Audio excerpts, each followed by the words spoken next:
झारखंड निर्वाचन प्रभाव बदलाइब ओडिशार राजनैतिक समीकरण। मंत्रिमंडल संप्रसारण सह बदलिबे ओडिशार मुख्यमंत्री मोहन माझी। अनेक राजनैतिक पंडित यहां खंडन करुवा समय अनेक उत्तराखंड एग्जाम्पल देउछंती। उत्तराखंड रे बहुत दिन व्यवधान पर बीजेपी क्षमता को हासिल कला, किंतु दलीय अंतःकंदल किपरि बीजेपी को खंड खंड कर देइतिला ताहार ए चित्र मध्य देखिया पाई मिलिथिला। 18 मार्च 2017 बीजेपी क्षमता को फेरिला। त्रिवेंद्र सिंह रावत क्षमता हासिल कले, बीजेपी मुख्यमंत्री हेले। बहु दिन व्यवधान पर भारतीय जनता पार्टी क्षमता को फेरी एवं विरोधी दल कांग्रेस मध्य क्षत विक्षत होइछि, धराशायी हो जाइछि, जहाकु नहीं राज्य बीजेपी बहुत खुशी होउथिले मध्य दलीय अंतःकंदल किंतु बीजेपी को भांगी देइथिला। मात्र वर्ष केइटी पर त्रिवेंद्रम इस्तीफा देइथिले, ताकू नहीं उत्तराखंड राजनीति में झड़ सृष्टि होता। दलर एभली अंतःकंदल महंगा पड़ता। परवर्ती समय भारतीय जनता पार्टीर नेशनल पार्टी त्रिनाथ सिंह रावत को क्षमता को आनीला। सेठारे मध्य सबकिछि ठीक चलिए बोली आशा करा जाउतला, किंतु त्रिनाथ को अधीन रे मध्य दल सठिक रूपे रणनीति विस्तार करि पारला नाही। दलीय विधायक माने क्षमता अख्तियार करिया पई विरोध कले, राजनीतिक स्थिति बदलिला।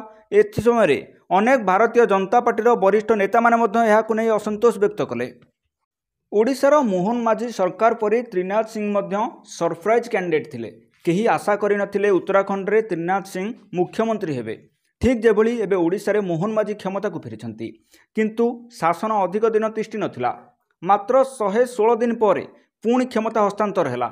भारतीय जनता पार्टी एथर नुआ नेता स्थिर कला। एथर शासन को आसिले पुष्कर सिंह धामी। उदाहरण रूपे देखिपारंतु, मात्र 5 वर्ष रे 3 थर क्षमता हस्तांतर होइतला, जहाँ भारतीय जनता पार्टी पाई महंगा मध्य साब्यस्त होइतला। ओडिशा रे मध्य समान स्थिति देखिबा पाई मिली पारे, कारण ओडिशा रे बीजेपी प्रथम थर पाई शासन को फेरिछि, किंतु राज्य राजनीतिर समीकरण सठिक रूपे काम करू नाही। राजनीति जेभली चलिछि ताहा अनेकंकु हतोत्साहित करिछि। सरकार गति मध्य ठीक नाही। दल बाहर को सबकिछि ठीक ठाक लागुथिले मध्य अंतःकंदल किंतु भरपूर रही। केउ मुहूर्त रे विस्फोरण हेबो ताहा कहिबा भी मुश्किल। गोटेपटे भारतीय जनता पार्टी प्रथम थर पाई शासन को आसीथिबारु ऑफिसर मानकु विश्वास को नेउ नाही। अन्यपटे दलीय नेता एवं विधायक सह सरकारंकर कोनोसी तालमेल रहू नाही, जहाँ भारतीय जनता पार्टी को एबे बैकफुट को ठेलिछि।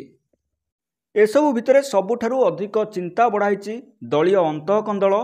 दलर वरिष्ठ नेता माने निज निजर गोष्ठी गठन करिसंती। कले बले कौशले निज रणनीति हासिल करुछंती। निज कार्य हासिल पई सरकार को ऊपर चाप मध्य पकाउछंती, जहाँ मोहन सरकार को एक प्रकार बैकफुट को नेउछि। एपरिकी अनेक आशंका व्यक्त करुछंती सरकार सह भारतीय जनता पार्टीर मध्य समान भावे पड़ू नाही, जेउथि पई एभली किछि स्थिति देखिया पाई मिलुछि। भारतीय जनता पार्टीर नेता माने मध्य मोहन सरकार को सपोर्ट करू नाहंती। शासन को भारतीय जनता पार्टी 5 मास हेलाणी चलाउछि, किंतु एपर्यंत कौनसी विभाग मध्य समन्वय रहू नाही। राज्य राजनीति रे एक हटचमट सृष्टि होछि।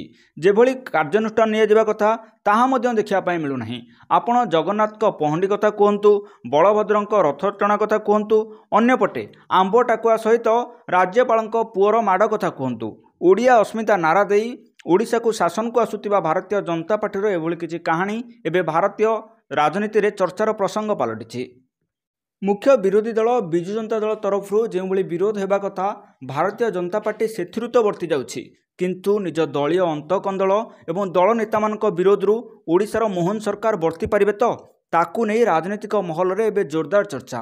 तेबे झारखंड निर्वाचन पर ओडिशार राजनीतिक समीकरण केउं दिगकु जाउछि ता उपरे समस्तिंकर नजर रहिबो।